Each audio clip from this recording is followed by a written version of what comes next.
Hola y bienvenidos a la Daily Hustle. Soy Enrique Byrnes y presidente de mejor cerveza. No abate por NoFilter Network. Will the Thrill Clark. He was with us last night, though.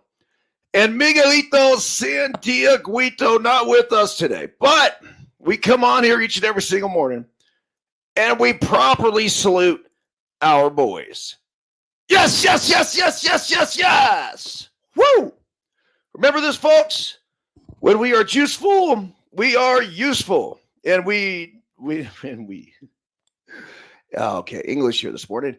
And when we are juiceless, we are fucking useless. That is it. A very pleasant good morning to you on the 17th day of April 2024.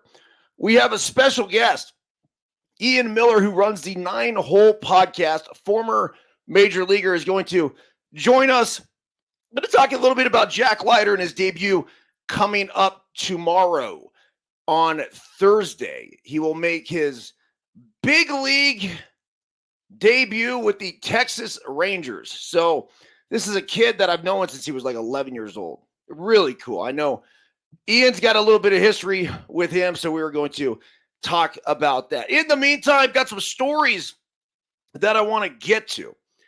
It starts with the Golden State Warriors going down last night to the Sacramento Kings, and it brings up the question, is the Warriors era over?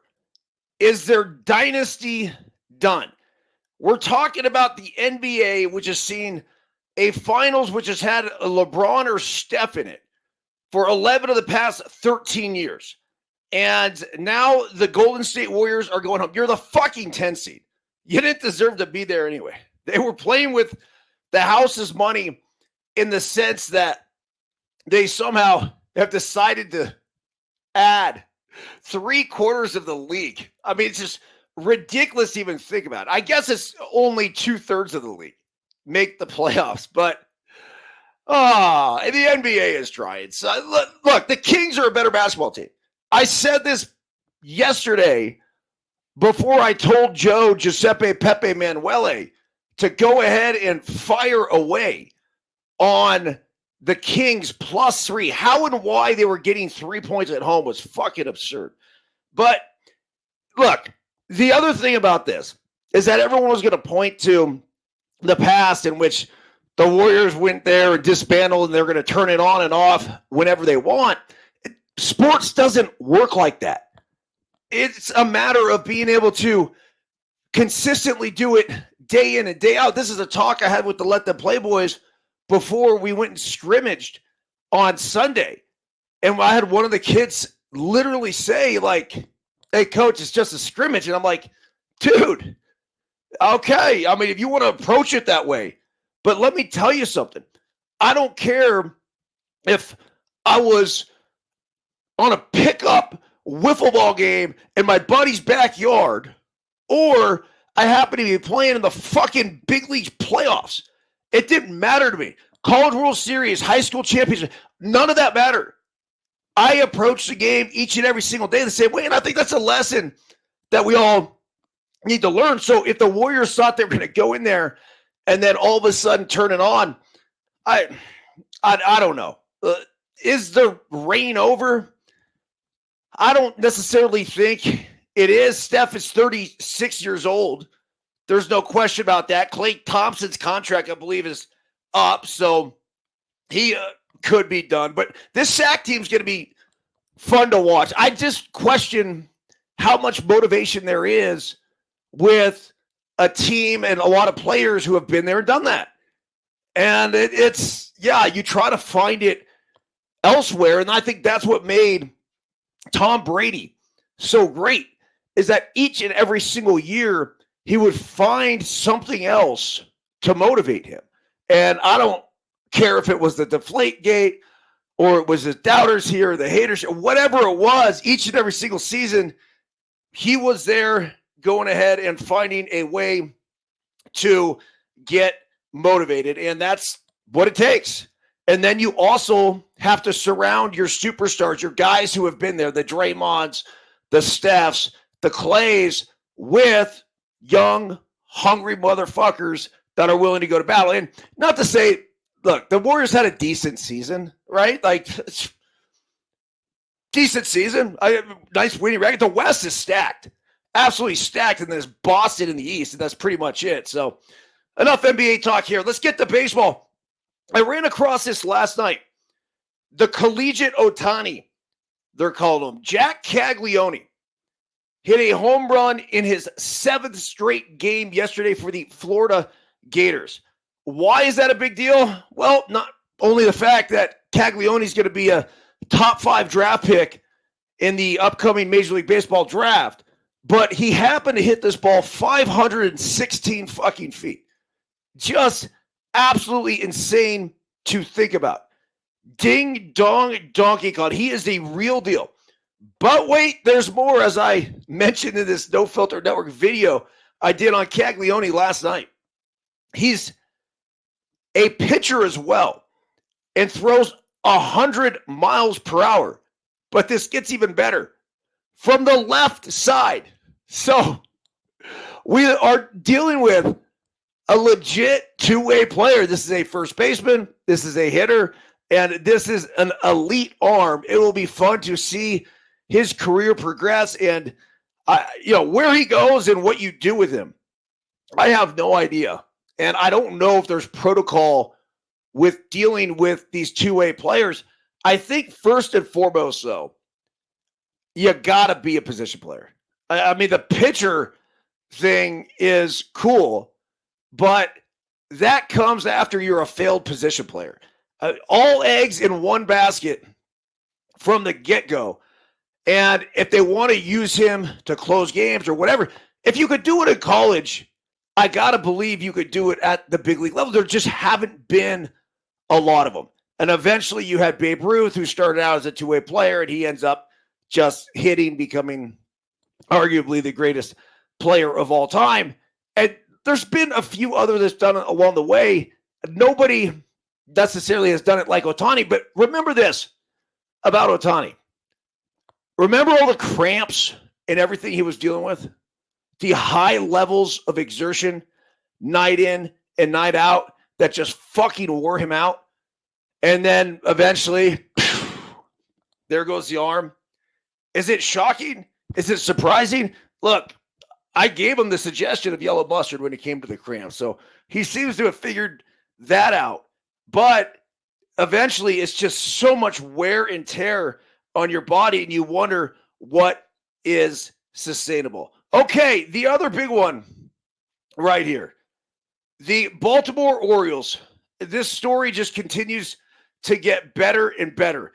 Despite the fact that Jackson Holliday has really struggled since coming up to the big leagues, still not tripping on that whatsoever. It's just a matter of time. And I think him getting to see his compadres around him bombing off, that's motivation, because Jackson knows he's every bit as good as each and every one of those guys. I think it's just a matter of time before he gets on. If you remember Gunnar Henderson, who's having a fucking fantastic year for the O's, last year really, really got off to a rough start, and there's all sorts of talk about sending Henderson back to the minor leagues. So it says here the Orioles, they lead Major League Baseball 27 home runs, are pacing the American League with 100 runs scored through 17 games. The most impressive aspect of all, nearly everybody in Baltimore's lineup is absolutely mashing right now. Gunnar Henderson, Jordan Westburg, Ryan O'Hearn, all of them went deep in an 11-3 victory over the Twins at Camden Yards on Tuesday night. And this is perfect timing, Ian, because I gotta believe you know some of these motherfuckers, huh? I know. I just heard O'Hearn. Guy absolutely bangs. Not surprised at all by the success he's been having, man. A lot of noise around the league so far. What about Colton Cowser? I mean, I'm just talking basically about the Orioles right now. I like this team, and I said it last night on Deuces Wild. They are my favorite team in baseball. And you could call me a bandwagoner, call me whatever you want. I don't give a fuck. the bottom line is this. I'm in the entertainment business. I like to be entertained, and I like content that will allow me to go ahead and react and then ideally entertain whoever would spend a few minutes out of their day to consume what we do here on No Filter Network. And the O's give it to us each and every single night. Yeah. I love that. I love that, man. Obviously, Kowser's banging. Younger dude. It's cool that, man, these guys are getting opportunities at a young age coming up, man. Talking about like Jackson Holliday right off the rip. Obviously, he's making a splash. I heard he got his first knock over the weekend. Yeah. Man, there were some talks about him starting off in a mini slump after 3 games and not getting a hit, dude. We're using the slump word. Little scary. Good to see him get one off. So Kowser's hot, man. It's cool to see these guys getting an opportunity so young in their careers. Yeah, what do you got on Jackson? Because this is a guy that I've followed his minor league career. I mean, Matt's a friend of mine, a good friend of mine. I had an opportunity to play with him when I was in Colorado for a very short period of time, but then we really kind of just developed a relationship. And I know this sounds weird, but in the weight room. And I would see him when he would show up really early, and we'd share a weight room in Colorado where we'd go lift over there with the Diamondbacks. I was with the Diamondbacks, and we just hang and talk shop, and just a really, really good dude. And I even remember like little Jackson running around, and and it's just it was this inspiration. And so anyhow, I followed Jackson through as he was getting into high school, and all of a sudden he was becoming this prospect. And he wasn't the top prospect, which is interesting because look, the guy's 6 feet, 185 pounds, but he was up there. And then he went out and hit 700 or whatever it was his senior year, went to all the showcases, absolutely killed it, and became the number 1 prospect, number 1 overall pick. And even then, I'm like, hey, look, it's going to be tough. And I was telling Colton, my own kid, about Jackson.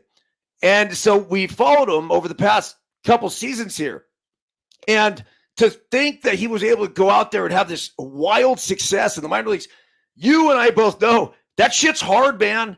It's really, really hard. And so then he gets to the big leagues, and yes, this is kind of really the first time I think the kid's ever slumped maybe in his entire life. Yeah. So obviously when you're on this stage, right, there's no room for error unless you have a longer leash.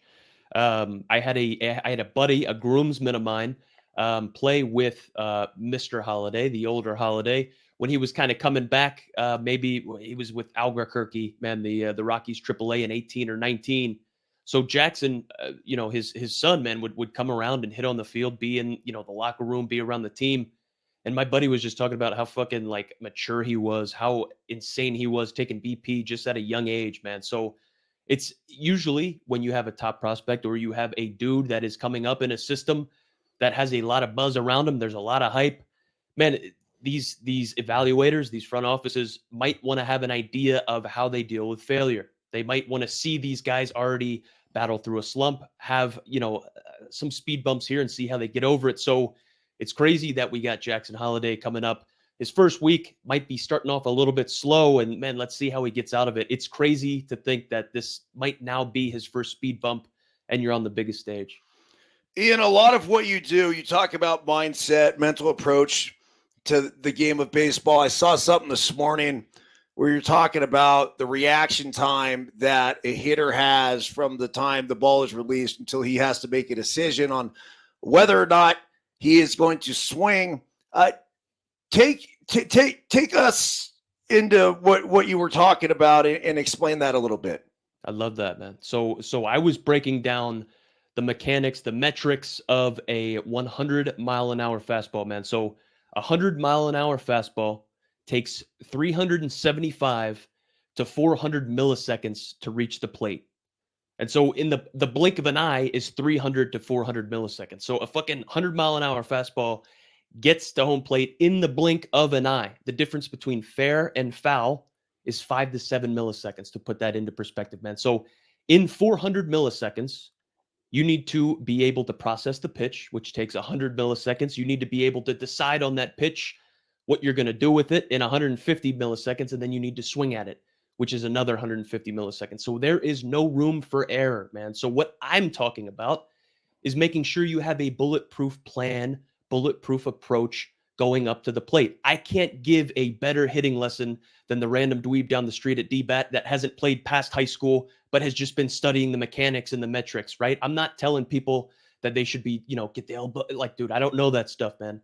But what I know and what separated me from everybody else was the mindset stuff. So I wanted to talk about making sure you're locked in, making sure you're hunting for something, having a clear idea of what you're going to do when you get it, having an idea, man, because what's the pitcher trying to do, man? He wants you to deviate. He wants you to get off of your plan. He wants you to be in between pitches.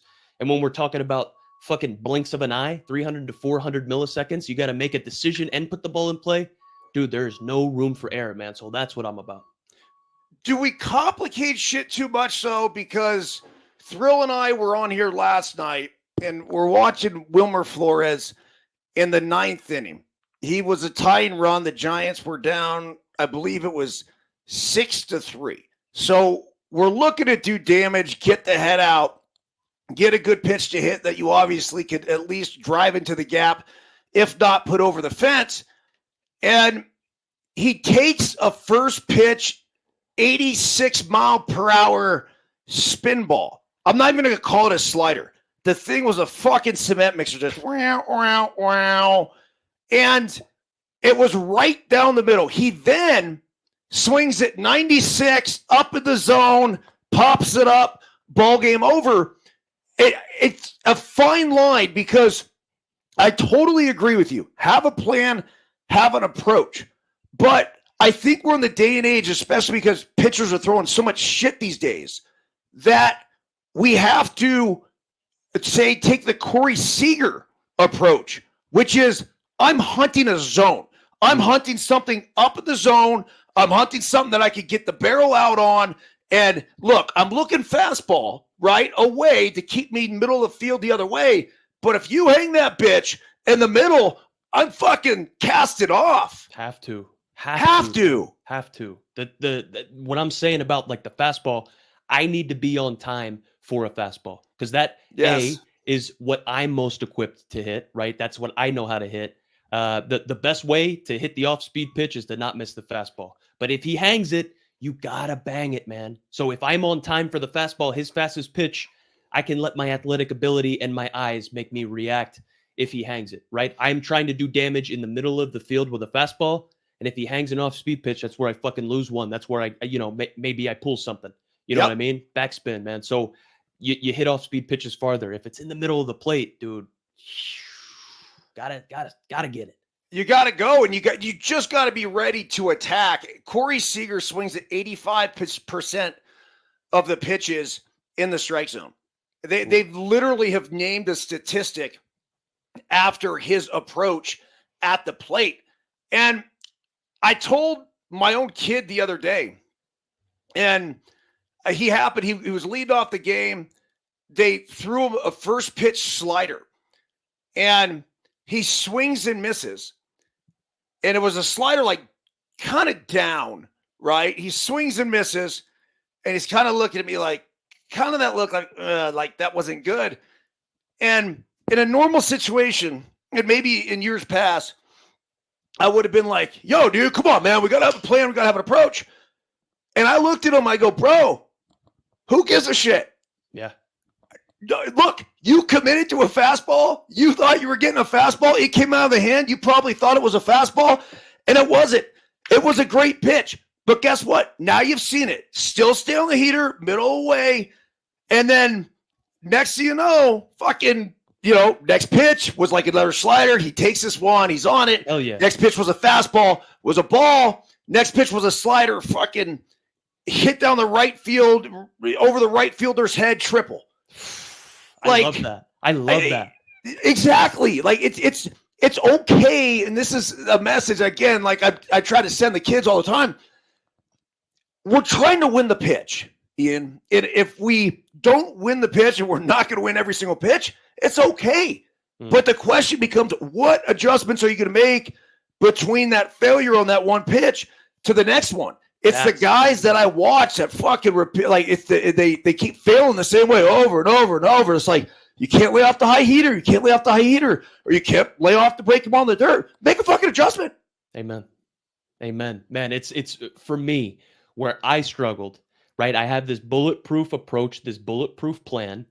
And then if I'm sitting on the heater and he throws me something that I am fooled by, and I swing at a hard slider, right? And I get off my plan, I get off my approach, where I got fucked, where I got in trouble was then I would deviate from my plan. Oh, he fooled me on that slider. So now I have to be able to cover it.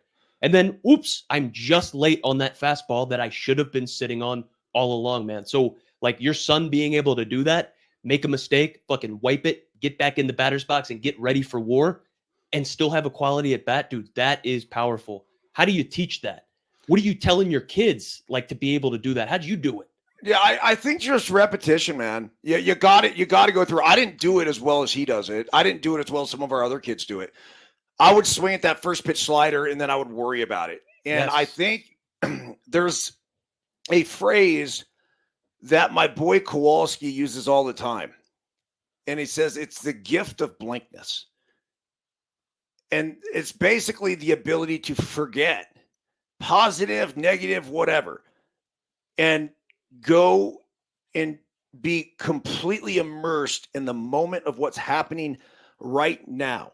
And so your success or failures of the past have no indication of what is going to happen in this moment. The gift of blankness to wipe everything clean and just be here now. And that is, I think that's everything. And so when you're a younger kid, it's pretty easy sometimes because there's none of these boys that play with our Let Them Play team lack confidence. And look, dude, this is some of the best baseball players in the country at their age at this time. But at the same time, like they're also facing the other best baseball players in the country at their age. And so there's fantastic competition happening. And to see them make the adjustments on the fly, it's everything. I just think it's overall, the mental game with younger kids at that age, I'm careful how much I want to give them. Does it make sense? Like kids, I don't want to overload them. And I think eventually they'll be ready for it. It's the old phrase, the teacher will appear when the student is ready. Yeah. Okay. No, that makes a ton of sense, man. It's tough to overcomplicate stuff by trying to dive into metrics and stuff. I'm sure like maybe at that age, right? Like analytics and stuff, tough to lay off. Yeah. I'm now just talking counts with them a little bit more where it's like, yo, dudes, the kids are throwing hard. I can't believe how hard kids are throwing. I don't think we faced a starting pitcher that was throwing under 70 last weekend. What age group was this? 12 you, bro. What? Everybody. I would say everybody. All the top pitchers throw 70 plus. And yeah, man. There's a ton that are 75 plus. Dude, so we see the velocity fucking skyrocketing in the show. You see all the arm injuries, dude. What do you like attribute that to? Is that trying to get all the spin rates and fucking velos and RPMs and stuff? I don't know, man. Look, my argument has always been that we don't throw enough.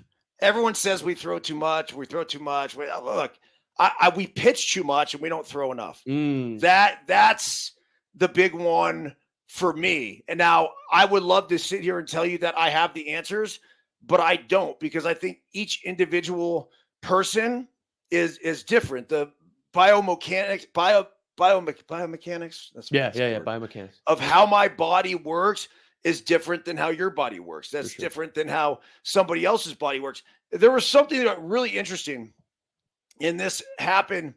It was just recently. Actually, I take that back. It wasn't. It was a while ago, and I want to say they were talking about. I don't know if it was Tanaka or whoever it was, but it was a reel that I saw on IG that was basically saying there was a guy that threw in Japan that threw a complete game. It was like a high school championship, right? Or a high school semifinal game.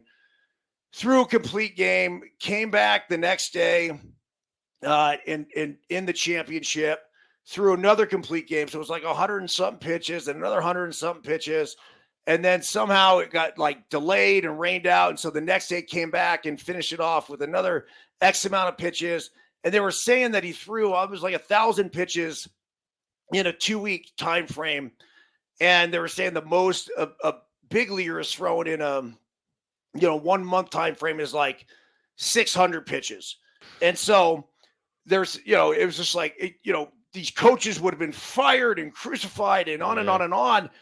Yet the guy's fucking healthy and he's out there and he's pitching. Like it's, the micromanagement and the coddling of the American arm is a real thing.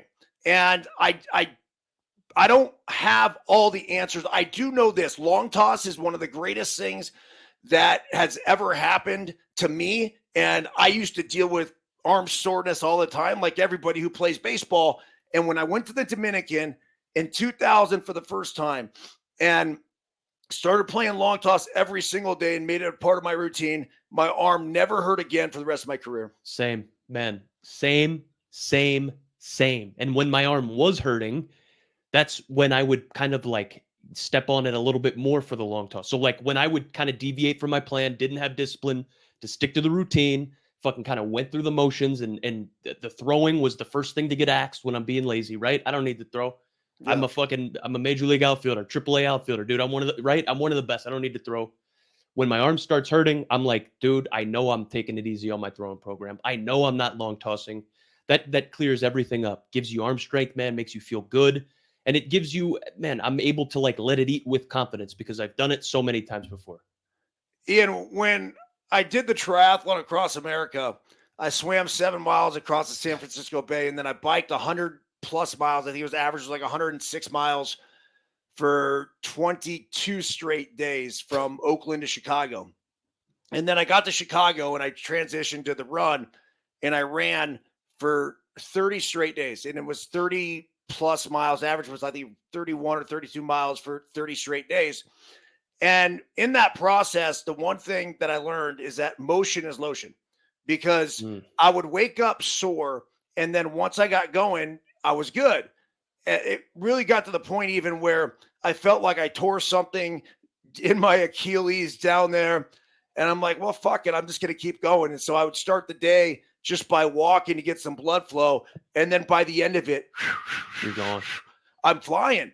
And so I think our bodies are capable of doing so much more than we understand. But we're not going to go through it. I think the problem now at this point is that the reins are on at every level, because I could talk all this shit I want. I'm not going out there and throwing a kid over 100 pitches in a weekend. Yeah. I'm just not doing it. Yeah. Right. Like I'm good there. I'm going to be cautious because I care about the future of the kid. And at least I can say, well, at least I didn't go overthrow him here or there. Yeah. But at the same time, I will tell our kids, and I'm dead serious about this. I tell my own kid, and it doesn't happen. 365 days a year. If you want to play catch, play catch.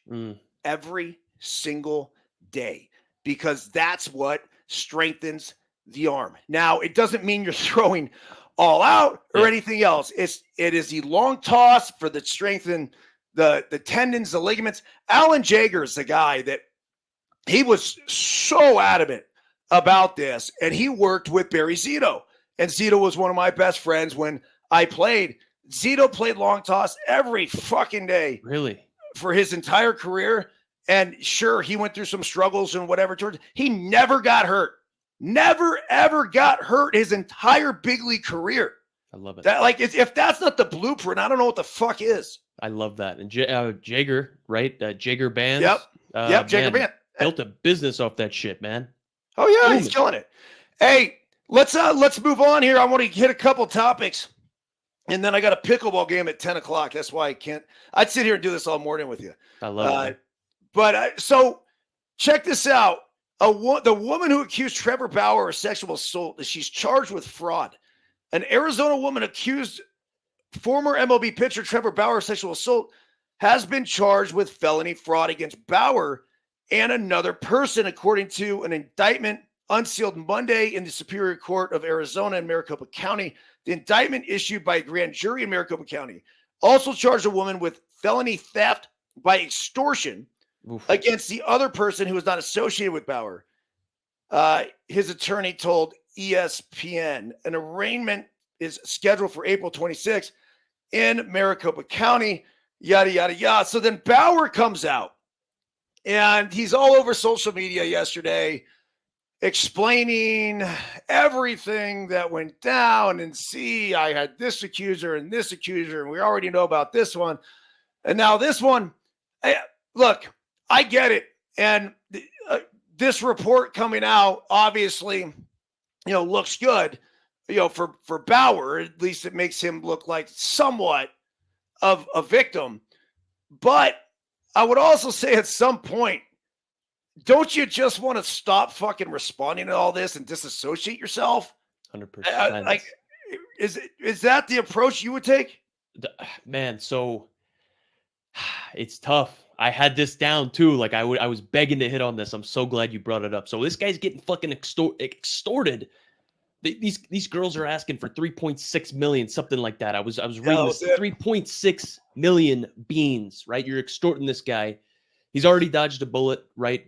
Being, made innocent, right? The whole thing with being charged with assault and sexual assault, and just the whole reputation's fucking tarnished. So he's obviously taking to the streets, taking to social media to try to clear his name. I get it. But man, I get it. I'm wondering why this dude is not in the big leagues. If it is about winning in the big leagues and we got pitchers going down left and right, why is this guy not in a big league uniform if he can show that he has the propensity to help win a baseball game in the show? He's done it in spring training, suited up for Team Mexico, whatever it was, right? Shutting down lineups, man. I get it. It's tough because when you're a major league team, maybe if you're a GM or a front office and you see this shit on social media, it's like, oh man, here we go. Bauer just released another video. Let's tune in with the other millions. It's like, dude, that's bad press, right? But Ian, it's a fucking headache. Yeah. Why do I want to? If you and I are running a team, we could talk about it. We'd be like, yeah, dude, I'll take that shit. He's throwing 99 right now. He's got the nasty split, the breaking balls, spin rates through the roof.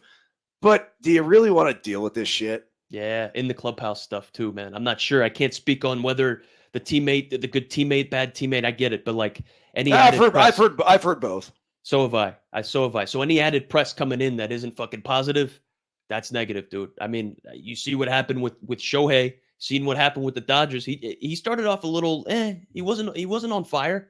Obviously, the Dodgers are sitting atop the leaderboards and stuff. Mookie's fucking hot.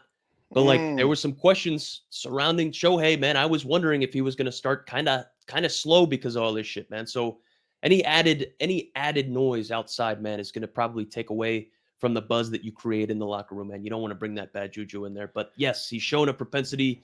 He can help you win. Dude, you got to weigh the risk with the reward, right? Yeah, there's one article here in SB Nation. It says, don't let Trevor Bauer distract you from the fact that he's pitching like ass in Mexico. Look, dude, he has 3 2/3 innings. Like I'm not looking at one fucking out. It's just 3 2/3 innings, 7 hits, 4 earned runs, 2 strikeouts, 9.82 ERA. But dude, it's one outing. Yeah. It's one short outing. We also saw him dominate the Dodgers and Yankees in spring training. And everyone's going to say, oh, that wasn't their top line. I'm not looking for their top end dudes. You know what I'm looking for? I'm looking for fucking stuff. I'm looking for a guy that's a former Cy Young Award winner that we know knows how to pitch. And then I'm looking at fastball velocity.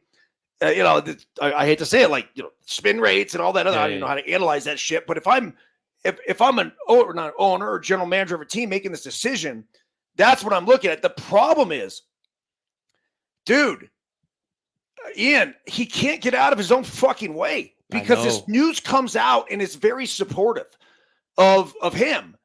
And again, once again, it makes him look like this victim in a sense, yet he's got to shut the fuck up every now and then. It doesn't up your draft stock. It doesn't up your stock, dude. Like, take it. Okay, I'm clear. Now let me just get back to business. Let other people talk about you. Let us do it. He doesn't need to come out and go back into the details. And on top of that, he's going through all of these accusations and professing his innocence while he's sitting on a fucking hotel bed. It's really uncomfortable, man. 100%. Yeah, 100%. Right? If he shoves in the next month, if he puts up 3-4 quality starts in the next month, does that move him closer to maybe signing on with a team? Do you think it happens this year if he fucking shows out these next couple months?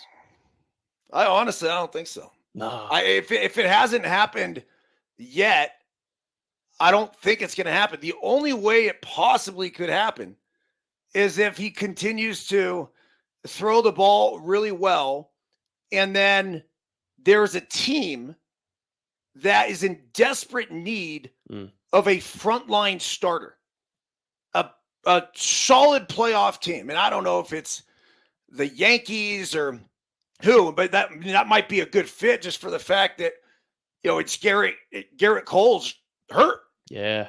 So if you could bring a guy in like Bauer, you send him to AAA, you sign him on a minor league deal, and if he's a model citizen, you leave him there for a month, but model citizen and he's throwing the ball great, then fucking call him up.